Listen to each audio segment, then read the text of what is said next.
Well, the players are back out on the field at training camp as the NFL season inches closer and closer.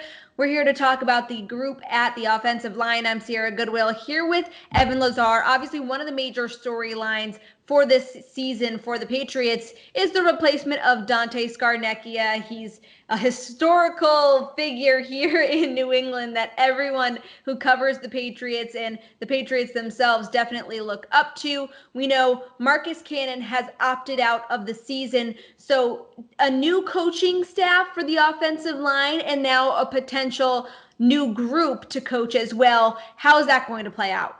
Well, I think the biggest thing with Scarnecchia, listen, he had his hand in everything, scheming, game planning, in-game adjustments. But the biggest thing with him is player development, right? And this is a guy that's taken Marcus Cannon, who was a sixth-round pick, Shaq Mason, who was a fourth-round pick, David Andrews, who was undrafted, and made these guys into stalwarts on the Patriots offensive line. Guys that have won Super Bowls, made Pro Bowls, off-season accolades, postseason accolades, all those kinds of things. And I think that that's really where Scar's magic truly comes in here, is that he takes these guys that are raw, that have physical upside, that have all the athleticism, and he refines the technique. And he kind of takes away the fat and makes sure that these players are out on the field that are as best of his ability. So to me, it's really the draft picks from the last two classes that are going to feel this. Yadni Kajust, Yelda Froholt, the three guys that they drafted at the end of the 6th and 7th rounds last year, in this year, in 2020, those are going to be the guys I think that are going to be affected the most, because they're not going to have Scar's tutelage. They're not going to have that development from him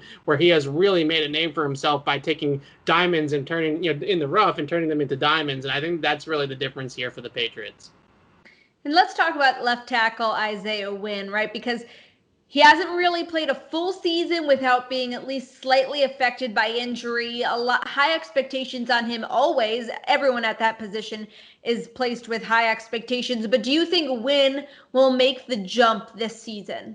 That's what I wrote, and I'm sticking by it. Obviously he's going to have to stay healthy. That's the biggest thing for any player on any team, but certainly a player with a bit of an injury history. But you look at the skill set, the footwork, right, the upper body strength, the intelligence, and the IQ that he has shown in a short period of time, and what was essentially his first starts in the NFL and his rookie season last year, right? The ability to pick up twisting linemen and stunts and pick plays and seeing those pressures coming from off the ball, all those types of things that he was doing were great. And now he's just going to have to be able to stretch it throughout his 16-plus game season instead of just doing it in an 8-game sample size. So I really do think that he can make the leap from being, an average NFL left tackle to an above to maybe even great NFL left tackle in the future, because he's got all the tools to do it.